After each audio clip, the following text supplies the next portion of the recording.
जब सूरज के कान खुलते हैं और वो आवाज आती है तो घोर शोर, उसकी आवाज के सामने संसार की कोई आवाज नहीं मालूम होती।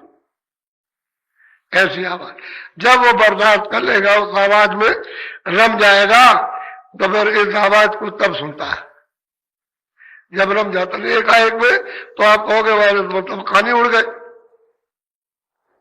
कहानी खत्म हो गई, सुनते ही नहीं आप ए करोगे, वो कुछ भी बोलता रहेगा तो इस तरह नहीं, क्योंकि अंदर से वो घाट खुल जाता है। घोर शोर का घाट खुल जाए, हर वक्त बाणी होती रहती, 24 घंटे सोते रहो तो हो रही, जग रहो तो हो रही, भजन हो रहा तो हो रही, देख रहे हो तो हो रही है, रोटी बना रहे हो, खेत में काम कर रहे हो, खुद सुन रहे। बोलो। सोन मंडल दुन सारगी किंगरी बजे। और उधर में जब गए उधर, तो सुन मंडल में दर्शन द्वार में पहुंचे तो किंगरी सारंगी बज रही, वो तो उनके मुख से ही बजते थे। और सारे उनके ब्रह्मांड में जो 5 ब्रह्मांड होते हैं सब जगह बज रहे, एक रस, लेकिन वो पुरुष के द्वारा बज रही, और सब जुड़ते उसी के रूप में, शब्द के रूप में, सब बजा रहे हैं, उसी का शब्द का रूप हो जाती है। तो वहां का नहीं, वहां की जो भी ताकत है, जो भी शक्ति है, उसी में लो हो गई, वो मिल गई उनको, वो शक्ति उनको प्राप्त हो गई, वो तेज प्राप्त हो गया, वो प्रकाश प्राप्त हो गया, वो ज्ञान प्राप्त हो गया, वो देखना प्राप्त हो गया, वो सुनना प्राप्त हो गया, उसमें कोई कमी नहीं रहती है।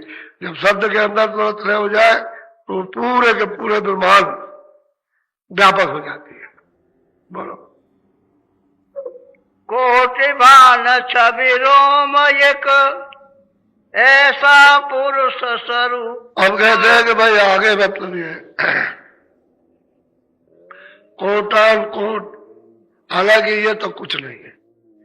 कहते हैं कि भाई मतलब यह है कि उसकी ऐसी छवि है, सोम पुरुष की ऐसी छवि है कि वो इन सब से सुंदर है, अद्भुत रूप है उसका, अब क्या वर्णन किया जाए। अब उसी का ऐसा रूप है। अब जो जहां जहां इशारा उनको मिला समझाने के लिए, वहां वहां तो कोशिश की समझाने की, चाहे लाख में हो, चाहे करोड़ में हो, चाहे अरब में हो, चाहे संख में हो, लेकिन कितना भी समझाओ वो खाली इशारा ही है और कुछ नहीं, संकेत है। बाकी जो कुछ वहां सुनने को मिल रहा है, देखने को हो यार, उसको आप नहीं बता सकते, नहीं बता सकते, नहीं कह सकते, उसका यहाँ कोई नमूना नहीं है। बोलो। कमल न की क्यारी बली भमर करे वो। कहते हैं कि साफ क्यारियों सुरतोई, सुरतोई के फूल है, सुरतोई के वहां बगीचे, सुरतोई के वहां पेड़ है, और ऐसे ऐसे पेड़ है जो मतलब यह है कि 1-1 अरब की बुलंदी रखते हैं, 1-1 अरब योजन। दिमाग आपका उलट जाएगा, काम नहीं करेगा, दिमाग तो काम नहीं करता। 1 अरब के वृक्ष, और कितने कितने बड़े वृक्ष है, तुम्हारा ये सारा वृक्ष और स्वर्ग कुछ नहीं है।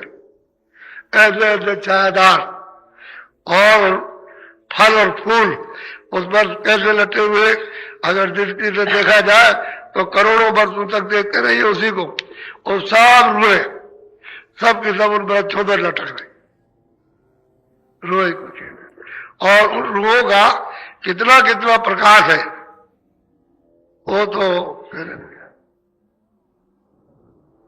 महात्माओं ने कलम को अपनी बंद कर कहा, ये नहीं कह सकते। बोलो।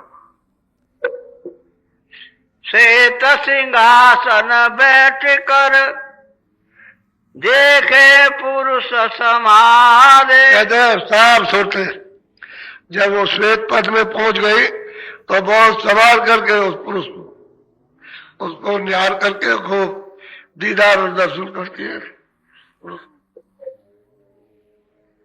वहां की जितनी भी सुरतें हैं, अब उन सुरतों का वो तो मतलब यह है कि सबकी सब, अब वहां पता चलता है कि सब यहाँ पर ईश्वर, यहाँ पर ब्रह्म, यहाँ पर पार ब्रह्म, उनसे भी ज्यादा इन सुरतों का प्रकाश है, क्योंकि वो धारा के साथ उतर के आए तो उनको भी तो वैसे ही जैसे सुरतें उतरी थी, वो भी तो उसी रूप में थी, उसी तेज में थी, उसी शक्ति में थी। तो हम नीचे चले आए, ये ऊपर टिके हुए, भाई इतना ही है, तो उनको ऊपर उनके पास में तेज है, उनके पास ज्ञान है, उनके पास में शक्ति है, और हम चले आए गंदगी में तो हमारे पास में ज्ञान शक्ति नहीं रह गई, उतनी है जितनी आपके पास है, उसी का ये काम करते हैं।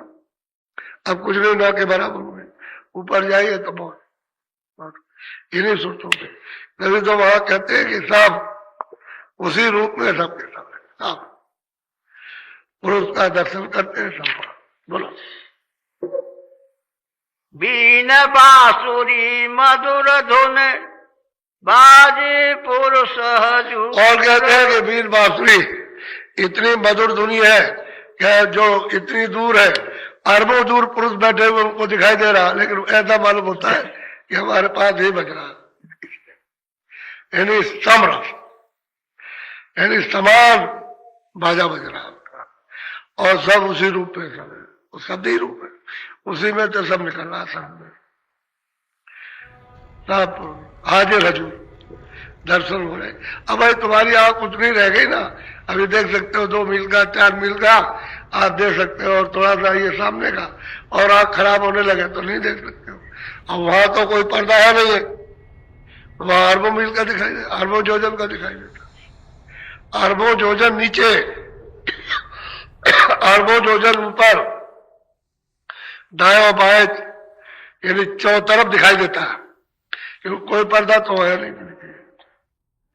जब सूरज की आंख कितना तेज है, सूरज की आंख में कितना तेज है, कितना प्रकाश है उसकी आंख में, ये तो भाई पता चलता है। कहते हैं कि भाई तो सामने हजूर का दर्शन, दीदार दर्शन होता है। बोलो। सुन सुने हंसा मगन होए पिए अमीर समूह।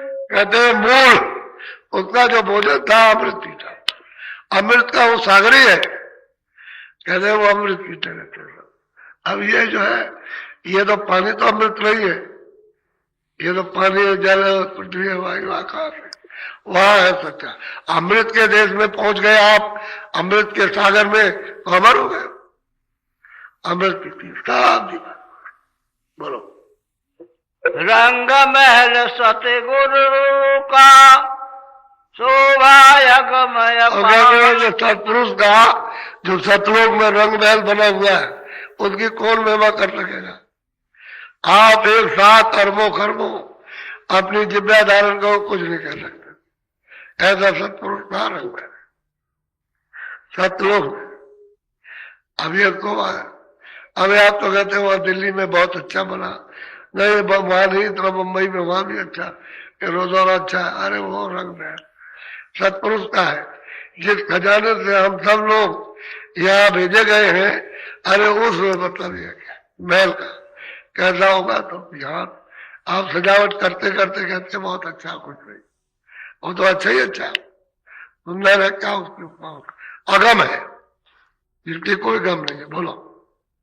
हंस जहाँ आनंद करें देखे विमल बहार। जितने भी सोचते रहते हैं सब श्वेत रूप में, सब कहते हैं सब अद्भुत अद्भुत विमल तमाशा उज्जवल, सब आनंद लेते रहते, करते रहते, दर्शन करते रहते, निस्वतंत्र है, वहां किसी तरह का कोई रोक टोक कोई बंधन नहीं है। सब जो न काल है, न जाल है, न खौफ, न मरना, न जन्मना, न ये न वो, कोई ये झंझट झगड़ा वहां नहीं है। न मृतलोक का, न स्वर्ग का, न वैकुंठ का, न ब्रह्मांड का, न ईश्वर का, न ब्रह्म का, न पावन का, न महाकाल, किसी का भी कोई झगड़ा नहीं हुआ। विमान उज्जवल कहते हैं, आनंद लेते हैं।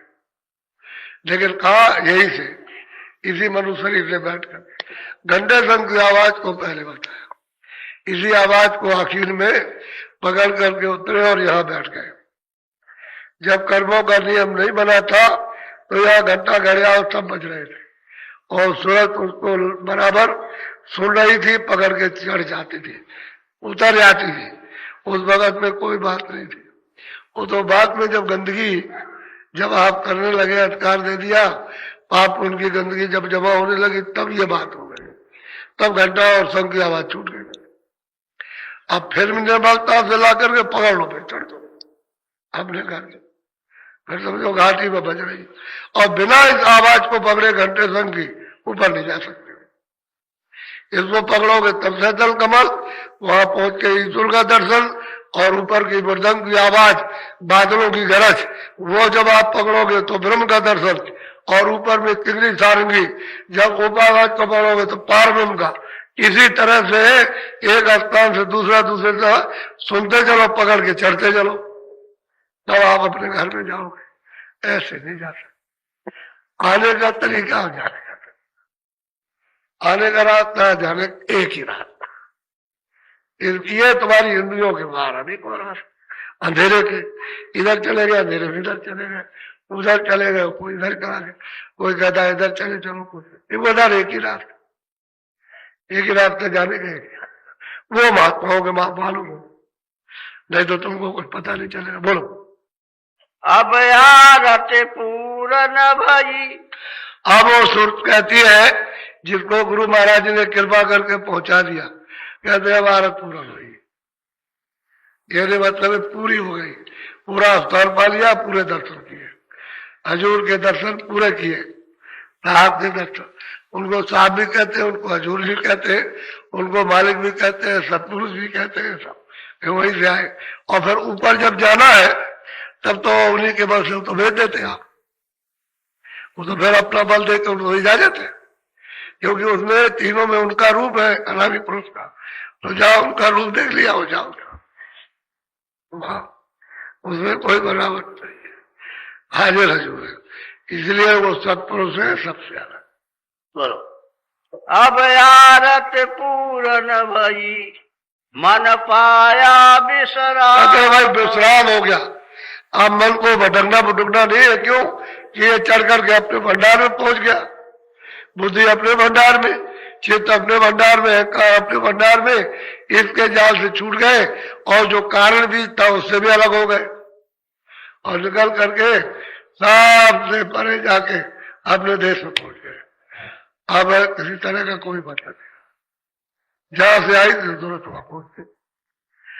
तो मैं ऐसा कोई, मैं उस जमाने की बात थोड़ी करता हूँ सज्जों की, मैं तो सज्जों को आज तुम ले आओ, सत्य को प्राप्त कर लो, सज्जों का भी उतर जाएगा। और सत्य को प्राप्त नहीं कर रहे हो और अंधेरे में रह रहे, अंधेरे के काम करते हो, अंधेरे में जाने के, तो कलयुग भी है। और तो जब हृदय और मन बुद्धि चित्त साफ हो जाए तो सज्जु भी आया, तुम्हारे घाट पर उतर आएगा, और यही से तुम चल दो। ऐसे नहीं शब्द सुनाई देते हैं, हाँ मिलते हैं। बोलो। सतगुरु पूरे चरण पर कोटि कोटि पर। अब वो सूरत क्या कहती है, कैसे सतगुरु के चरणों पर कोट कोट यानी प्रणाम बारंबार, कि इनकी कृपा से यहाँ से मृतलोक के बंधन से 84 नरकों से और छूट करके अपने घर में पहुंच गए, तो बारंबार प्रणाम करते कोट कोट प्रणाम, अरब खटब डंडो तब प्रणाम करते। धन्य गुर्जर जिन्होंने मतलब ये दया करके रास्ता बताया, मदद करके और धीरे से निकाल करके यहाँ पहुंचे, तब उन पर आस्तिक होती है, सब निछावर कर लेती है कोई। सही बात तो ये है, अभी आपने धन की लूट क्या देखी है? धन की लूट कुछ नहीं देखी। एक भल्ला जी थे, बहुत बड़े जागीरदार, पंजाब में रहते थे, बहुत बड़े जागीरदार थे। तो एक फकीर थे, उनके साथ उनके पास एक सेवक रहता था, नौकरी करता था। तो उनसे भल्ला जी से कहा कि हजूर, एक बहुत बड़े महापुरुष, आप बड़े जमींदार बड़े जागीरदार हैं, आपके पास में सब कुछ है, लेकिन यह है कि जरा सा दीदार और दर्शन कर लीजिए। कहा कि अच्छा जब फुर्सत होगी, इनकार नहीं किया, चले जब मौका मिल जाएगा तो चलेगा। कुछ दिन के बाद कुछ दूर आए होंगे, तो सेवक ने कहा कि हजूर आपको मैं याद कराता हूं कि वो यहाँ पास में आए हो, कुछ दूर पर है, तो आप चले चलिए दर्शन खाली कर आइए। कह रहे आज तो फुर्सत नहीं है, लेकिन यह है कि फिर दर्शन करेंगे। वैसे 5-7 बार वो कहता रहा, तो वो कहते रहे, वो प्रार्थना करता रहा। एकदम कह लगे भाई अब तू मेरे पास रहता है, मेरी सेवा करता, इतने दिन हो गए, तो चलो मैं तेरी बात को मान लूं, चलो मैं जल दर्शन कर जाऊं। वो गए वहां दर्शन करने, चुपचाप एकांत बैठ गए जमीन में, जागीरदार बन के नहीं बैठे सुनने के लिए, और बैठे रहे, सुनते रहे सुनते रहे सुनते रहे, फिर बीच में रोने लगे। क्या रोने लगे कि भाई संसार तो कुछ नहीं, हम आ गए, हमारे बाप चले गए, हमारे दादा चले गए, हमारे ये चले गए। वो सोचने लगे तो हमारा भी क्या समय है, हम भी चले जा रहे। तो सोचने लगे उनके वचन सुन के कि ले तो कुछ नहीं जाएंगे, तो पीछे रोने लगे। सेवक ने कहा, जो उनका नौकर था, उन्होंने कहा भाई ऐसा करो कि हम यही रह जाए, कोई जगह पड़े रहेंगे, कल और वचन सुन ले। एक दिन रहे, 2 दिन रहे, धीरे से सुनते रहे, हफ्ते भर रह गए। फिर गए वहां तो दिल नहीं लगा, फिर लौट के चले आए।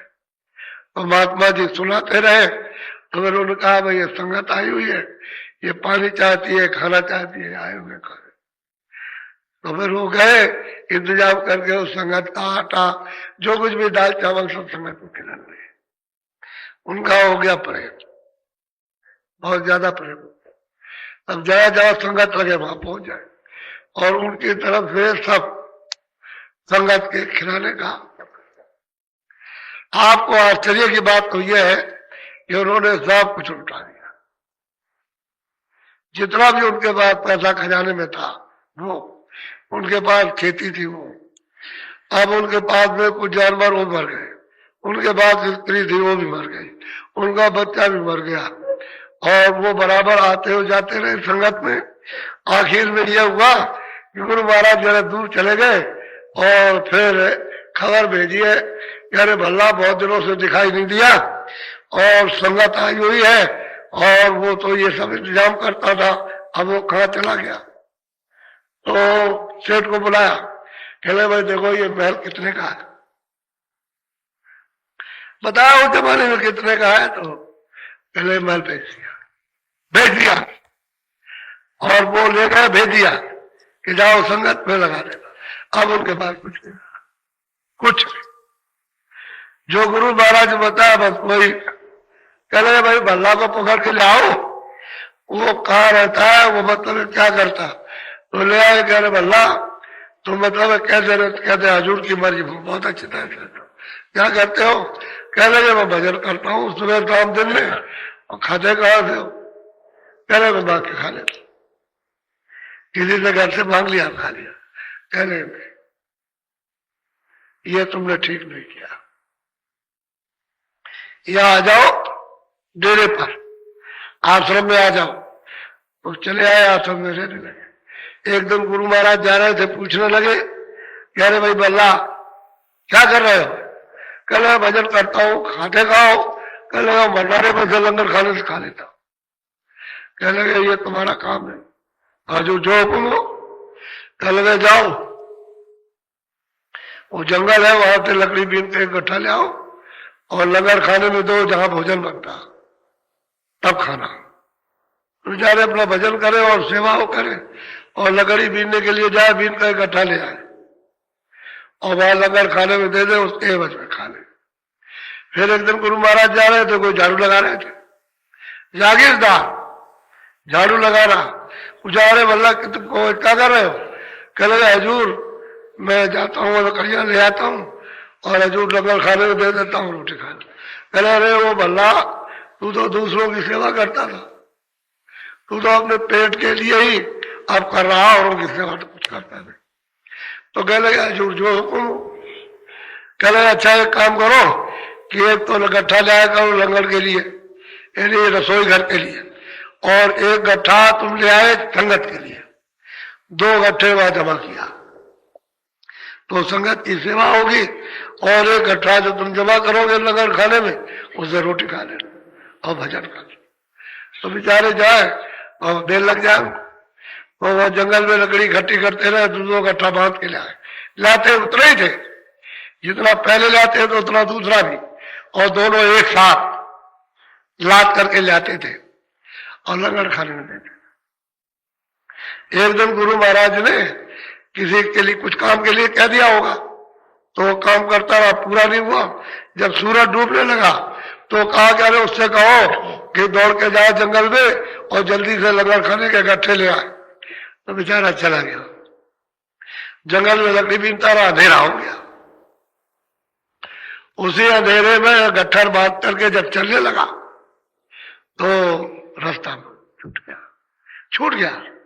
इधर जाना था, ऐसे रास्ते में चला, तो चला गया आगे। तो उसको ये कि मालूम था कि गड्ढा है, उसी गड्ढे में दोनों गट्ठे लेके गिर गया। अब गड्ढा इतना ऊंचा कि ऊपर हाथ करे तो पहुंच ना सके, और उसी गड्ढे में खड़ा है। गड्ढे में खड़ा है तो 8, 9, 10 बज गया। तो गुरु महाराज ने बुलाया कि अरे भाई वो नहीं आया, क्या बात हो गई, जंगल में क्या भूल गया? हम उसका इंतजार कर रहे हैं बैठे बैठे कि अभी तक गट्ठे लेकर के नहीं आया, चलो उसकी खोज करने चलते। तो खोजते खोजते खोज जंगल में आवाज चारों तरफ लगाते रहे, अरे कोई है जंगल में, अरे भल्ला तुम इधर हो। तो मतलब ऐसे ही चारों तरफ से ढूंढते हुए अंदर से आवाज आई कि मैं इधर हूं। तो लोग सेवक पहुंच गए, आवाज को पकड़ के देखा, वो गड्ढे में पकड़, दोनों गट्ठे लेकर के गड्ढे में खड़ा, ऐसे गट्ठे लिए हुए और गड्ढे में खड़ा है। अब वो ऊपर चढ़ने का तो मौका नहीं उसको, क्योंकि उसका हाथ नहीं पहुंच सकता। तो कहा सिर्फ कोने कि अरे वल्ला गड्ढा फेंक दो, ये रस्सी लो, इसको पकड़ के मैं तुमको निकाल लू। कहने लगे नहीं, गड्ढा पहले निकलेंगे और बल्ला इसके बाद में, क्योंकि ये संगत में जाना है। संगत में जाना है, गड्ढा पहले निकलेगा और बल्ला बाद में निकलेगा। तो बहुत कुछ कहते रहे, अरे बल्ला नहीं, ऐसा नहीं। कहने लगे वैसे ही रहेगा, जो है गड्ढा पहले बल्ला बाद। तब गुरु महाराज पहुंच गए, कह रहे अरे बल्ला रस्सी पकड़ के कह रहा गट्ठा फेंक दे। कह रहे हजूर गट्ठा तो लंगर खाने में जाएगा, ये तो पहले निकलेगा, बाद में जो आपकी मर्जी हो कीजिएगा। तो गट्ठा निकाले, बाद में उनको निकाला। तो गुरु महाराज ने उसको हृदय से लगा दिया, बोले भला तुम परीक्षा में सफल हुए और तुम जो चाहो तो मांग लो। कहले अरे हजूर मुझे कुछ नहीं चाहिए, मैंने तो उसको ले लिया है जो सब कुछ देता है, मुझे कुछ नहीं चाहिए। मैंने तो देने वाले को ले लिया, यदि गुरु महाराज जो सबको देते मैंने उन्हीं को ले लिया, मुझे कुछ नहीं चाहिए। इतनी प्रार्थना जरूर करूंगा कि भला से जो आपने परीक्षा ली है, ऐसी परीक्षा किसी से लीजिएगा नहीं, ये कलयुग है, कोई टिक नहीं सकता, सब के सब भाग जाएंगे। तब उन्होंने कहा कि जाओ ऐसी परीक्षा अब नहीं ली जाएगी। ऐसे ऐसे आते कि सबको ले जाओ घर से, कुछ नहीं करो। तब वो नहीं समझते धन क्या चीज, महल क्या चीज है, जमीन और बच्चे क्या चीज, इसी को नहीं समझते, इसके चिथड़े उतारा कुछ नहीं। अब वही बल्ला कि जीते जी उसने मालिक को प्राप्त कर लिया। जब गुरु को ले लिया, जब उनको ही खरीद लिया, तो क्या किसी कोई मांगेगा? कृपा हो गई, दया हो गई। वो तो दया तो उसके ऊपर हो ही रही थी, लेकिन सबको ये सबक सिखाना था, सबके सामने कि ऐसा होना चाहिए। ऐसे महात्मा के सामने बहुत बहुत ऐसे भक्तों के इन्हीं शास्त्र वर्ष के अंदर काशी में जो पंडित बौद्धर्मा, उनका भी ऐसे, उन्होंने भी इसी तरह से वो धन को धन नहीं समझा। लोग कह रहे हैं तुम नास्तिक हो गए, तुम ये हो गए, कुछ नहीं, और उन्हीं के सामने रहते हुए उस मालिक को प्राप्त कर लिया। और उन्होंने जो जो देखा सब उन्होंने लिखा कि मैंने ये देखा, ये देखा। मैं उस स्थान पे पहुंचा, ईश्वर का दर्शन किया, ये दर्शन किया, विमानों को देखा, उस विमान को देखा, और पार विमान में गया और पार विमान को देखा, उसके देखा रमण पद में और सतपद में गया, वहां सब कुछ वर्णन किया। सब कुछ खत्म करो मालिक मिल जाता है। अभी भागेगा हो गया अभी। तो धीरे धीरे धीरे धीरे धीरे धीरे इसलिए सेवा पर जोर दिया जाता है। धीरे धीरे धीरे धीरे धीरे धीरे उसी जगह पर आ जाओगे जहाँ कुछ नहीं, सुन हो जाएगा, अपना कुछ नहीं है, जो कुछ है उस मालिक का है, और उसी को सौंप दो, फिर जी जल्दी से छुटकारा पा जाए। सीधा साधा है। आज दिन में अभी जब आप गए 2 बजे वहां सेवा करने, तो आपने मन से सेवा नहीं की, हम यही से बैठ के देखते रहे। अब मन लगा के सेवा नहीं की, आपको हम मन लगा के सेवा करना चाहिए, आलस नहीं लेना चाहिए। ये बात भूल हो गई तुम्हारी, भूल मत करो। सुबह जाएंगे तो हम भी जाएंगे वहां सुबह देखने, सुबह रात को 2 बजे जाएंगे, 2 बजे के पहले वहां, उसके बाद मैं आऊंगा, वहां देखूंगा जाकर के। मुझे वहां पर 3000 चाहिए प्रेमी सेवा के लिए, वहां तो मैं जाऊंगा देखने के लिए। हम रहे न रहे, आप अपना काम करो, उसका फल आपको प्राप्त करना है। वो सेवा सबसे उच्च कोट की सेवा होती है चलने की, तो इसी सेवा से सब छूट जाएगा। सब घर द्वार दोस्त मित्र जितने भी है सब वीरान, सब मतलब ये है कि अभाव और श्रद्धा रहोगे उसी के बीच में, कुछ नहीं अपना, तुम्हारे है कुछ नहीं है, अपना या कुछ नहीं है। तभी सब छोड़ के चल पड़ोगे, पकड़े रहोगे तो जगत अंधकार स्वरूप है, ये यही तुमको बांध के ढके रहेगा और तुम खुल नहीं सकते हो इससे। ये ऐसा उसका फैला हुआ जाल है, इस जाल से सब छोड़ना है और यहां से निकल चलो। कुछ मत छोड़ो, सब छोड़ दो। रहो घर में, मकान में, मकान तुम्हारा नहीं, उन सब में रहो सब, और तुम्हारा नहीं है, छोड़ के चलना। जब घाट पे बैठो तो छोड़ दो, बस फिर देखो आप, तब तमाशा देखने को मिलता है। और पकड़े रहोगे तो फिर यही सब मांगते रहते हो झूठी चीज। यदि कि भाई अंदर जल्दी से हमारी सूरत, हमारा मन बुद्धि साफ हो, जल्दी से अंदर चले और दर्शन दीदार करें, अंदर निकल के देखें। और उधर खुले हुए लोग, उधर कोई बंद नहीं है, उधर खुले हुए, अपनी अपनी रचना में सब खुले। जल उधर लिंग रचना में तो खुले हुए, उसके बाहर नहीं जा सकते, यही से जाओगे। इस शरीर से को छोड़ो और उसमें जाओ तो उस शरीर से उसको भी छोड़ दो, लेकिन रहोगे इसी में, सीधे यही आना और यही से सीधे वापस जाना। सबको छोड़ते हुए परे हो जाओ, आते रहो फिर जाते हो। ये ऐसी चाल ये है सूरत की घाट से, और शब्द इस तरह का वो तुम्हारा आधार है हमेशा सदा का, और छूट गया उसी आधार को पकड़ना है। वेदी को साथ ले, वो तुम्हारी पूरी मदद करेगा। वेदी साथ नहीं करेगा। अब ये किसको सुनाया, अब कोई लेने वाला हो तो उसको मतलब है कि सुनाया और दिया जाए, लेते ही नहीं। संसार बात झूठी चीज, ये झूठी मांगते हो झूठी चीज को, तो फिर वो तुम्हारे लिए दुखदाई हो जाती है, फिर उसमें फंस जाते हो और भूल जाते हो। तो फिर क्यों ऐसा करते हो? उसमें रहो, तुम्हारे पास वो भी रहे और कुछ नहीं, यही बात। बोलो जय गुरुदेव, जय गुरुदेव।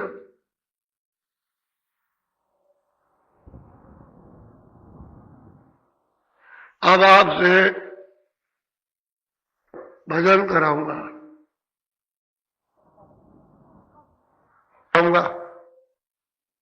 अब कुछ जाना शुरू हो गया, कल है अंतिम दिन, तो धीरे धीरे अब चलने की तैयारी कल से करो, धीरे धीरे। लेकिन सुबह की सेवा में वहां 3000 प्रेमी पहुंचेंगे। मैं वहां पहले देखने के लिए सीधा जाऊंगा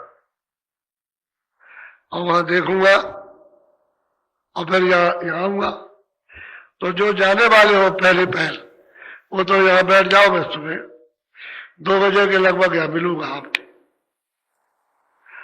और फिर उसके बाद सत्संग होगा सुबह, और फिर उसके बाद फिर जाने वालों से मिलूंगा। तो जो जाने वाले वो और जो यहाँ पीछे जाएंगे पीछे करते जाएंगे, तो सब लोग मिल जाओगे। और सब लोगों को कुछ न कुछ चलते समय में कुछ न कुछ आपको मिलता जाएगा, उसको रखे रहो, अपने साथ फेंका फाकी मत किया करो। जब हमने कल आपको कह दिया कि बाबा जी के हाथ में कुछ है, तो जब रखते हो तो आप चिल्लाते हो, क्योंकि पता चलता है कि तुम में क्या बीमारी है, क्या परेशानी, क्या उलझन है, अपने को मालूम होता है। तो उसी की उतनी बर्दाश्त करने की दवा तो तुमसे कह दिया जाता है, अच्छा दवा ले लेना, तो तुम बिल्कुल आंख बंद करके फिर से दवा ले लो दोबारा, और उसको कहो तो फिर देखो आप, और तुम कहोगे जरा भी मरोड़ आई मन में कि हमने तो पहले खाई थी, तो तुम्हारा नुकसान। फिर तुम आशीर्वाद दुआ को समझ नहीं सकते हो कि दुआ और आशीर्वाद कैसे मिलती है, उधर कोई ना कोई आधार होता है, ये लो इसी में आधार हो गया। ऐसे नहीं कि बगैर वैसे, उससे ये मालूम रहेगा कि हमको इसके सहारे कुछ मिल गया, सहारे से मिलता है, वो भी चीज होगी सहारे से मिलेगी। ये ऐसा ही देश है, सारा पा जाओगे तो तुमको विश्वास हो जाए, और सारा नहीं मिलेगा तो विश्वास नहीं होगा, चाहे कितना कुछ करो। अब तुम्हारा हो कुछ भी कर दिया जब विश्वास नहीं होता, विश्वास पाएगा सारे। इसलिए आप लोग उस बात को समझा करो कि हम मतलब यह है कि हम कुछ ना कुछ आपको देते हैं, परमार्थ का भी और स्वार्थ का भी, और मेहनत आपके साथ करते हैं, मेहनत पूरी करते हैं। अभी हम बुढ़े हैं, अब मतलब बहुत तुम झपट मारते हो, लेकिन हम और इसके अनुकूल सब लोगों को यानी कर्म करना होगा। अब समझ लीजिए आपने कभी पूछा कि रामायण में क्या लिखा?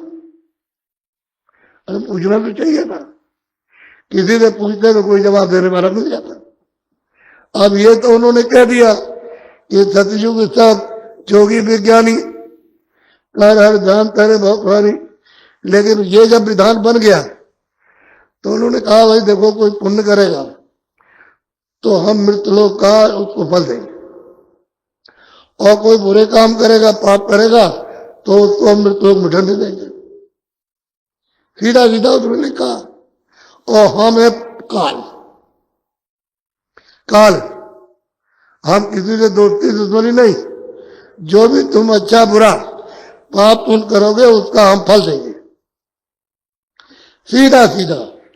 ये देखो दरवाजा है, अभी उसने कानून लागू नहीं किया, ये दरवाजा है, तुम जाओ, हमने आपको रोकेंगे, और तुम रोज ही जाते हो। हम आपको कभी अभी रोके 10,000 वर्ष तक तो हम रोकेंगे नहीं, तुम जा रहे हो आ रहे हो, तुम जा रहे हो आ रहे हो। जब समय पूरा हुआ जो हमने दिया, वो प्रार्थों की पूंजी पूरी हो फौरन चले गए। तो 10,000 वर्ष जब हम प्रचार करेंगे तब तक तो तुमको रोका टोकी नहीं होगी, तुम जाते आते हो। उन्होंने सीधा साधा कि 10,000 प्रचार करेंगे, मृत लोक में विधान बन गया, इसके तहत सबको काम करना, और जो इसकी खिलाफत करेगा उसको सजा मिलेगी। तो मैं उसके लिए 4 खाने यानी 84 लाख चूड़ियां और नरक बनाऊंगा, और तुमने खिलाफत उसकी की तो मैं उसमें तुमको बंद करूंगा और वहां सजा दूंगा। समझ लीजिए आप। अब उन्होंने ये सब सत्य है, सत्य है, न्याय अन्याय, पाप है, पुण्य है, और ये दुख है, ये सुख है, और ये हिंसा और अहिंसा, ये सब उन्होंने कि जो अच्छे कर्म करेगा उसको हम चक्रवर्ती राजा बनाएंगे, जो उससे कम पुण्य करेगा तो हम उसको आधा संसार का राज देंगे, और जो पुण्य करेगा उसको हम धनी बनाएंगे, हम विद्वान बनाएंगे, और जब ऊंचा करेगा पुण्य तो हम उसको मतलब स्वर्ग देंगे, और करेगा तो वैकुंठ देंगे। यही सब उसमें लिखा उसमें। और तुमने पाप किए तो हम पशु पंछियों में तुमको बंद करेंगे और वहां सजा देंगे, और ज्यादा तुमने पाप किया तो मैं तुमको नरकों में ले जाऊंगा, 2 जग में, और वहां तुमको डर करके सख्त सड़क कड़ी सजा दूंगा। इसलिए हमारे विधान का पालन कर। उन्होंने 10,000 वर्ष, और उन्होंने ये कहा कि मालिक ने हमसे कहा कि इन जीवात्माओं को तुमको दे रहे, इनको दुख मत देना, हम तुमको ले लेंगे, हम क्यों दुख देंगे, हम तो इनको पूरा अधिकार देंगे, इनको अधिकार देंगे, सबको अधिकार स्वतंत्र देंगे, तुम जो चाहो सो करो। अब आप समझिए। तो 10,000 जब करीब हो गए तो उन्होंने शुरू किया कि देखो हम सबको आजादी दे रहे, हमारी तरफ से कोई रोक टोक नहीं। उन्होंने कहा देखो तुम मन से, तुम वाणी से, यानी अच्छा बोलो बुरा, चित्त से अच्छा चिंतन करो बुरा, मन से अच्छा संकल्प करो बुरा, कानों से अच्छा सुनो बुरा, आंख से देखो अच्छा या बुरा, हाथ और पैरों की क्रिया जो भी तुम चाहो अच्छी बुरी वो सब कर सकते। तो आपको पूरी स्वतंत्रता, पूरा अधिकार है। उसने अपने हाथ में कुछ नहीं रखा और उसी श्लोक में कहा कि मेरे पास, यानी जो हमने मनुष्यों को मृत्युलोक में अधिकार दिया वो मेरे पास कुछ नहीं, बस तब। तो आपको जब पूरा अधिकार मिल गया तो फिर आप क्यों करते? फिर उन्होंने कहा देखो सब जा रहे हो, हमने किसी को रोका? ऐसे कैसे रोक देंगे? तो तुम जा रहे हो ऊपर और ऊपर जाते हो, हमने नहीं रोका, कोई बंधन नहीं लगाया, कोई चौका प्यारा नहीं, वो आए और फिर जाते हैं, फिर आए फिर जाते। तो देखो ये स्वर्ग है, ये देखो बैकुंठ है, उसके ऊपर में ये है हमारा दफ्तर, बैकुंठ के ऊपर में दफ्तर है, हमारे कर्मचारी ये काम करेंगे, इनकी आंख खुली रहेगी और ये तुमको 24 घंटे ऐसे करके देखते रहेंगे और एक ये कैमरा सबके पीछे ऐसे लगा रहेगा। वो क्या करेगा, जो कुछ भी तुम अच्छा बुरा जो भी करोगे वो सब उसमें छपता रहेगा। सत्य बोले, दवा दी, दया की, तुमने बीमार को पानी पिलाया, ये सब कुछ होगा, वो सब छपेगा। और तुमने मारा, लूटा, धोखा दिया और आदमी मार दिया, बच्चा मार दिया और पशु मार दिए, पंछी मार दिए, तो उसमें हिंसा और अहिंसा का सब चित्र उसमें छपता रहेगा। वो बराबर लीला से चलती रहेगी जब तक तुम्हारी उम्र सांसों की पूंजी है, तब तक वो बराबर चलता रहेगा। जिस दिन पूंजी सांसों की समाप्त होगी बंद हो जाएगा, पर्चा कट जाएगा, सिपाही को मिलेगा एक सिपाही। वो न्यायाधीश बैठा हुआ देखो सामने, सबको दिखाया, क्योंकि उस समय तो विधान बना तो लागू तो हुआ नहीं, तभी तो 10,000 बरस बहुत होते, लागू नहीं हुआ। तो उन्होंने कहा देखो ये सब देख लो, जितने ऊपर सब जाते थे, सब देखते जाते, देखते आते सब। आपको तो धीरे धीरे करके उसने लालच डाली कि पुण्य करोगे तो ये मिलेगा, तो ये मिलेगा, ऐसे ही धीरे धीरे धीरे धीरे। अब यह है कि जब समय उसका सतयुग का समाप्त होने लगा तो आप फिर मतलब ये है कि सत्कर्म में लगे कि अब तो हम अच्छे कर्म करेंगे, लोगों को आराम देंगे, लोगों की सेवा करेंगे, लोगों को पानी देंगे, खाना जो कुछ भी है उस समय का हम इनको खिलाएंगे सब कुछ, और इनको चक्रवर्ती राजा। तो आप तो लालच, लोभ और लालच, धन के लालच और राज के लालच, फिर कोई कोई वैकुंठ के लालच में, कोई जब इसमें फंसे तो आप उस समय पर खराब कोई कर्म नहीं करता है। जब समय पूरा हुआ तो शरीर छूटा,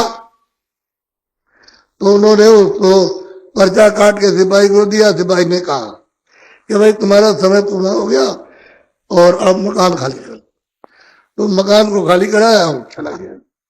वहां गया, हिसाब निकाला और वो कैमरा उतारा और उसको ले जा करके सामने न्यायाधीश से खड़ा कर दिया। तो जब देखा गया तो उसमें पुण्य किया था, एक भी पाप नहीं था, कोई बुरा काम नहीं। तो फिर ऊपर उसी पुण्य पर ब्याज लगाया। तो ब्याज लगाने पर चक्रवर्ती राजा होता है। अब जो पाप करोगे तो पाप पर भी ब्याज लगेगा। अब उसमें कौन सी सजा वो सुनाई जाएगी, दोनों में ब्याज लगेगा। ये नहीं कि पुण्य में ब्याज नहीं लगेगा। अगर ब्याज नहीं लगता है तो उसको चक्रवर्ती राज नहीं मिलता। तो उसने कहा कि हमको राज मत दीजिए, और आपने नरक बनाए, 84 बनाई, तो हमसे कोई पाप हो जाएगा तो हम सजा भोगेंगे। कह लगे भाई हमारे यहाँ तो ये नियम नहीं, हमारे यहाँ तो जो भी पुण्य करेगा हम तो उसके फलदाता है, तो बस हम कर्म के, और हम कहा लें तो हमारे यहाँ ये तो नियम नहीं है कि हम उसको नहीं देंगे, हमको तो वो देना है। तुमने जब अच्छा किया और हमने पुण्य लगाया तो चक्रवर्ती राजा, तो उसको चक्रवर्ती राजा। तो सतयुग गया, त्रेता में विविध प्रकार के भांत भांत के लोग जग क्रिया करने लगे और धीरे से पलटा खाया। आपके विचारों से और आपके कर्मों से धीरे धीरे आप पलटे, तो इसमें धीरे धीरे उलझन लगे। तो कभी जब खराब बना, बुरा बना आपसे, अच्छा तो करते ही थे, कभी झूठ हो गया, कभी धोखा आ गया, किसी को चाटा मार दिया या किसी को कुछ आप शब्दों से कुछ कह दिया, तो धीरे धीरे ये सब का सब इधर देखो, ये जीवात्मा बैठी है और ये आपका हृदय,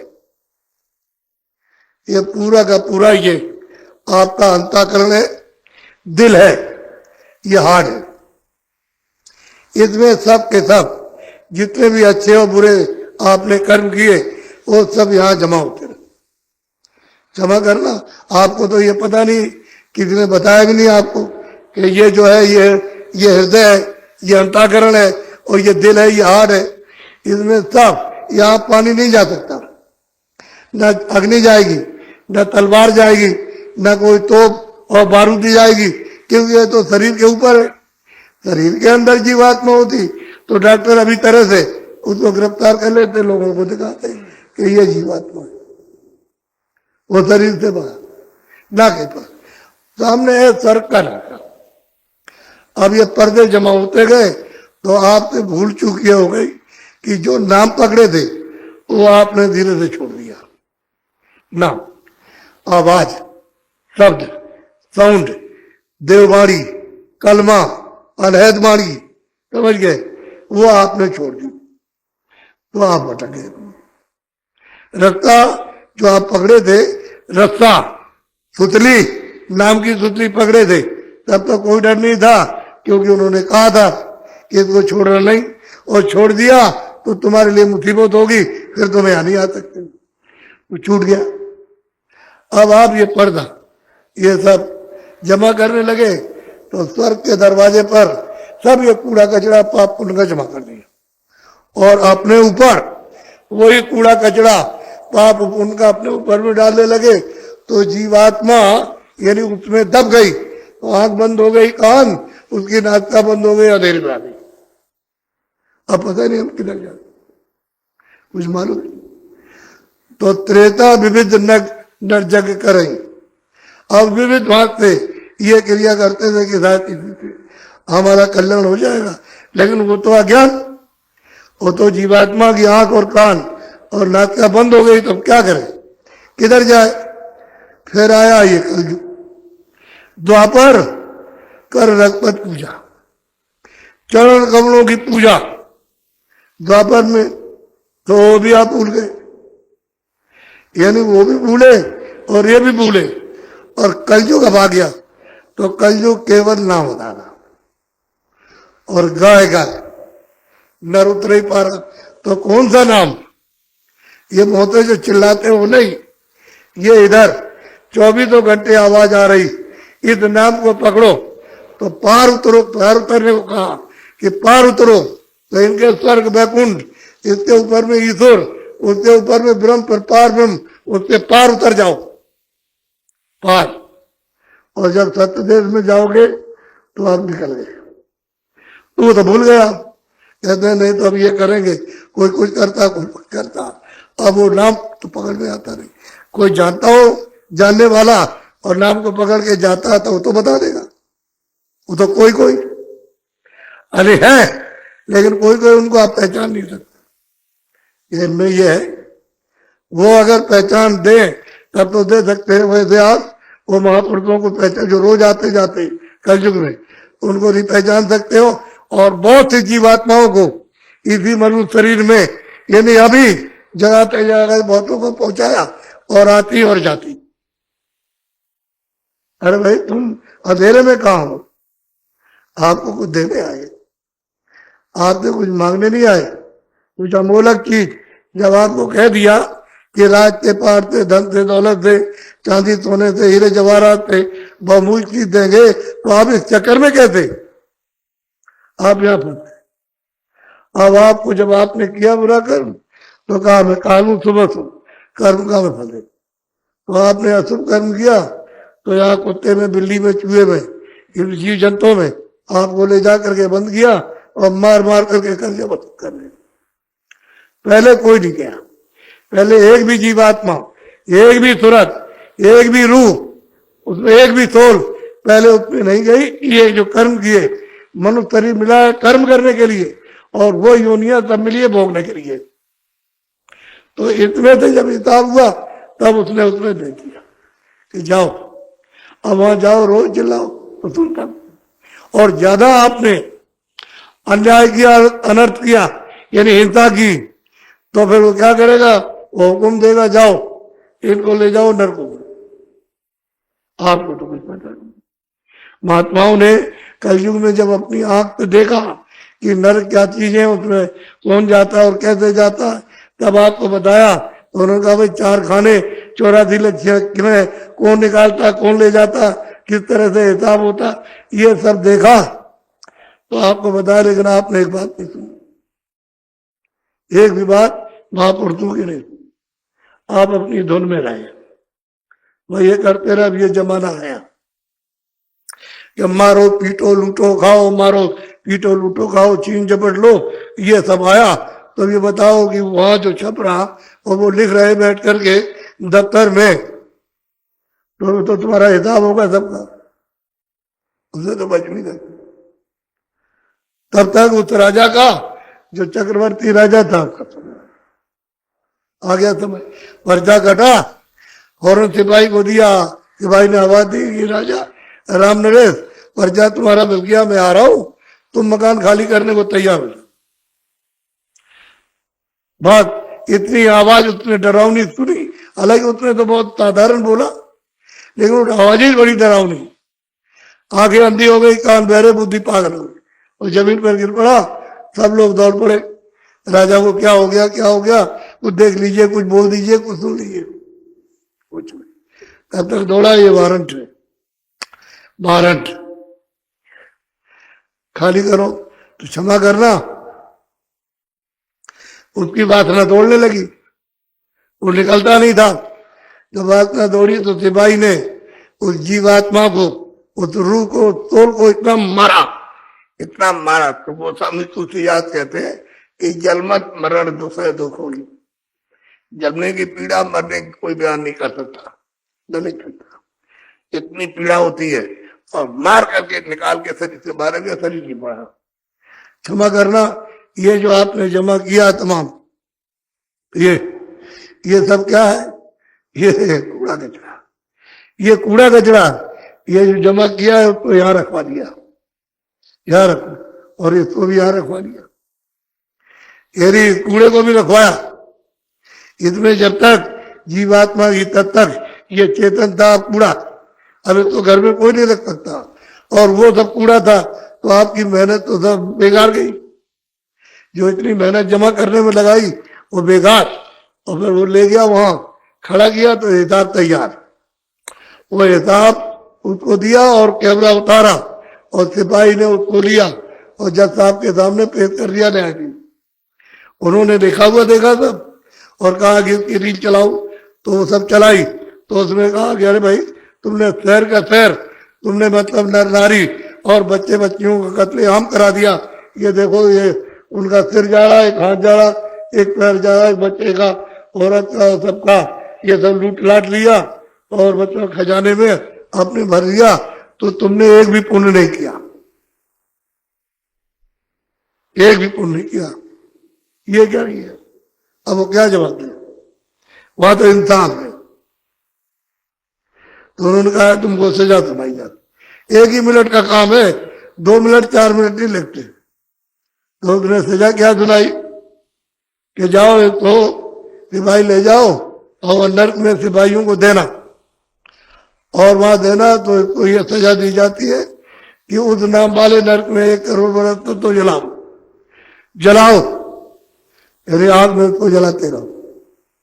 और जब ये खत्म हो जाए तो 50 लाख बरस तक उस नाम वाले नर्क में इसको काटो, कटाई करो इसकी, और फिर उसके बाद जब ये खत्म हो जाए तो 25 लाख बरस तक उस नाम वाले नरक में चढ़ाओ।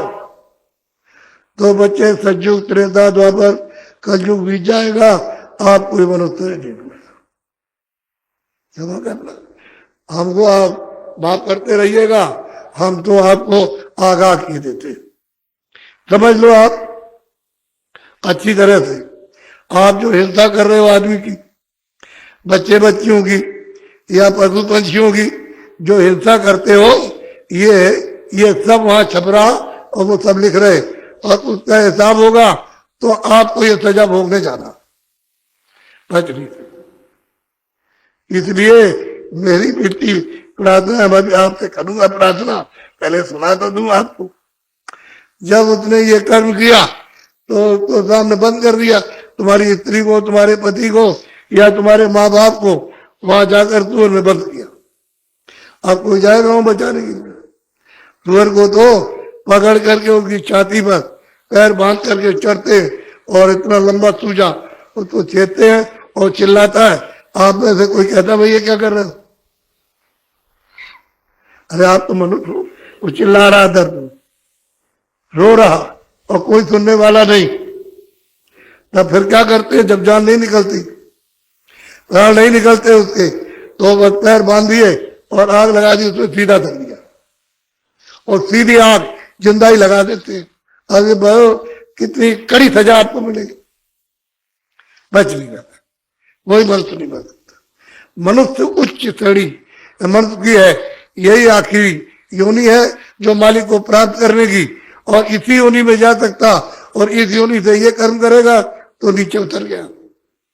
फिर कितने जुगों तक इस 4 खानों में 84 लक्ष्य योनियों में इसमें भरता रहेगा, मार खाता पीटता, बड़ी तकलीफ उठाता, रोता, कोई सुनने वाला नहीं, तुम्हारे परिवार का धन दौलत। तो सही बात तो यह है कि बच्चों ये मनुष्य शरीर तो मिलेगा नहीं। अगर तुमने भगवान का सच्चा भजन नहीं किया, इस मनुष्य शरीर के द्वारा इस जीवात्मा को नहीं जगाया, तो ये मनुष्य शरीर आपको नहीं मिलेगा, अब नहीं मिलेगा। एक बार मौका उसने दिया है, ये सब तकलीफें उठाने के बाद, ये दंड सहने के बाद, कि अब की बार तुम यहाँ बैठे हुए जीवात्मा को जगाओ और अपने घर पहुंचाओ, लेकिन मेरे देश का कोई पाप पुण्य कर्जा मत लादना, नहीं तो वो तुमको देना पड़ेगा। और तुम ऐसे किसी समृद्ध पुरुष को यानी पकड़ लो जो वहां आता जाता है, तो ये है जो हिसाब लिखा होगा उसका कागज निकाल ले, तब तो छुटकारा हो सकता है। वो सब निकाल ले, कुछ रहेगा ही। लेकिन महापुरुष तो मिलना चाहिए। आते जाते हैं, कलयुग में आ रहे जा रहे, लेकिन आपको पता ही नहीं। इसलिए मनुष्य शरीर भजन के लिए मिला कि नाम धुन ऊपर से आ रही है तुम्हारे आंखों के सामने तक, और तुम इसको नहीं सुन रहे, इसको पकड़ नहीं रहे हो, अपनी जीवात्मा को उसके साथ जोड़ नहीं रहे, जगा नहीं रहे हो। नहीं तो तुम्हारा ये सब जितना भी कूड़ा कचरा अंधेरा है सब निकल जाए और ये सब उजाले हो जाना। लाइट ही लाइट, तो फिर तुम लाइट में तुम देखते चलो, चलते चलो। ऊपर तो सब लाइट है, अंधेरा नीचे। सामने बैठे हो और तुम स्वर्ग दाखिल नहीं हो सकते हो, ना हिंदू हो ना और जात के, कोई भी नहीं, छोटे बड़े कोई कौम कोई जाति हो, इससे क्या पता। मनुष्य होना चाहिए।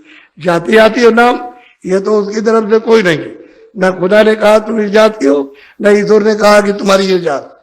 वो तो उसने इंसान और आदमी को पैदा किया, बाकी जब वो आया तो कहा तुम इस जात के हो, तुम्हारा ये नाम। तो आपने अपनी सुविधा के लिए जात रखी है, नाम अपनी सुविधा के लिए, उसकी तरफ से कुछ नहीं।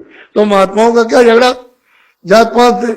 तुम मनुष्य हो, तुम आदमी हो, तुमको इबादत करना रूहानी, तुमको जीवात्मा को, यानी मतलब यह है कि रूहानी इबादत करो, यानी जड़ इबादत नहीं, रूहानी करो जो चेतनता, जो खुदा का दीदार और दर्शन हो।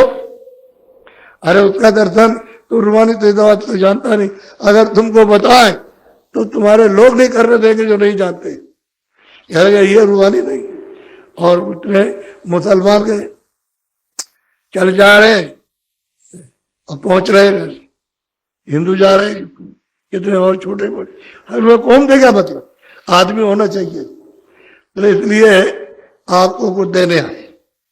तो हमारी ये प्रार्थना है कि आप सब साकारी हो जाओ। हम तो ये निवेदन करेंगे, हमको तो दर्द हुआ कि तुम जा रहे हो खड्डे में, तुमको रहम नहीं अपनी जीवात्मा बर्रू पर, दया नहीं आती है, और इसको पहुंचा रहे हो तुम इंद्रियों के इन भोगों में, पहुंचा रहे हो वहां बोझा लाद करके नरकों में, जहां ये सजा दी जाएगी। आपको क्या पता कि कितने प्रकार के नरक, ये नहीं मालूम कितने प्रकार की ये मतलब खाने आपको पता नहीं, उसमें बंद किया जाएगा, आपको ये नहीं मालूम। इसलिए साकारी अब चेतो अभी भला, जब चेतो जभी भला, यानी जब जाग जाओ जभी अच्छा। तो हम प्रार्थना कर रहे, ये इतना बैठा हुआ जब तुम, ये सब छप रहा और ये सब लिखा जा रहा कि बाबा जी ये समझा रहे, ये सब के सब साकारी हो जाओ। अशुद्धार नहीं, जितने अनाज, मोटे महीन, और जितनी मतलब यह है कि सब्जी, और जितने सूखे गीले फल और घी और दूध, आपको भूख लगे तो आप 20 बार खाओ। शुद्धार, शुद्धार करो, मोटा काम करो आप, सीधा करो। देखो ऐसा मत समझना कि बाबा जी साधु बनाने आए, ए बच्चियों, ये मत समझना कि बाबू जो किसी को आदमी को भगा ले जाएंगे साधु बना देंगे, ये हमारा काम नहीं है। हमारा काम यह है कि मजदूरी करो, खेती करो, दुकान का काम करो, और दफ्तर में काम करो। आप कैसे करो? ईमानदारी मेहनत के साथ। ईमानदारी मेहनत से करोगे तो खुदा की दुआ, भगवान का आशीर्वाद, और उसमें तुमको बरकत मिलेगी। सीधा करो। क्यों बरकत गिरा दिया? क्यों आपने फेंक दी उसको? जब आपने फेंक दिया तो घर से, परिवार से, बच्चों से तबाह। क्यों ऐसा काम करते? झूठ बोलते, धोखा दो, बेईमानी करो, ये करो, उसको बताओ तो उसको मार दो, ये सब काम क्यों करते हो? इसके माने कि तुम जीवात्मा पर, अपनी रूह पर रहम नहीं करते हो, दया नहीं करते हो, उसको लिए जा रहे हो। अरे हम काम के लिए कहा कि ईमानदारी मेहनत से, और अगर करो ईमानदारी मेहनत से, सब घर का घर, सब परिवार, सब के सब खुशहाल हो जाए। एक तरफ से गांव के गांव और शहर के शहर खुशहाल हो जाए। सब लोग तैयारी करो ईमानदारी मेहनत के साथ। पहले लोग ईमानदार मेहनत थे, तो हमने देखा था, हमारी तो 96 बरस की उम्र है, तो हमने देखा है कि उस समय पर अस्पताल में 3 ही कमरे होते थे, वो खाली पड़े रहते थे, कोई बीमार नहीं, सब लोग स्वस्थ, बिल्कुल अच्छी तरह से। लेकिन ये 50 वर्ष से इधर ये तूफान आया, खाने का, पीने का, इसका उसका, ये तमाम तरह के इश्क जो आपने जो अपने लगा लिए, ये सब कोड़। अब उससे यह है कि बरकत चली गई। तो बरकत गिरने से यह हुआ कि स्त्री का ब्रेक चला गया, ये खत्म। हार्ट कितनी खत्म हो गई। अब आप दौड़ते हो डॉक्टरों के पास तो कितना लगेगा? 10 लाख। फिर गारंटी आने, दवा देंगे, सबका ऑपरेशन करेंगे, ठीक हो गया, नहीं तो हो गया तो फिर 10 लाख। अब घबराया। अब उधर तो स्त्री बीमार, उधर खुद बीमार, उधर बच्चे बीमार, तो किस किस की दवा करेगा? अरे पैसे किस किस को लगाएगा? बरकत गिर गई, दुआ खत्म, आशीर्वाद खत्म हो गया, अब तबाह। अरबपति भी तुम्हें घबरा रहा और करोड़पति भी घबरा रहा। बाकी लोग की तो जो हालत है वो तो है ही। इसलिए एक ही काम करो, अपना काम ईमानदारी मेहनत के साथ। शाम के आओ, बच्चों की जो कुछ लाओ इनकी सेवा करो, इनको खिलाओ, अपना खाओ। मैं क्या मना करता हूं?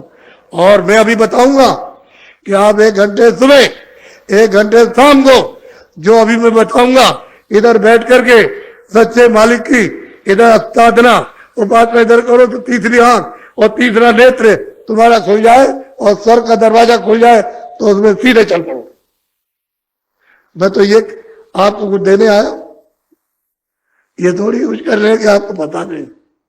हमको कुछ नहीं चाहिए, आपको देंगे सप्लाई।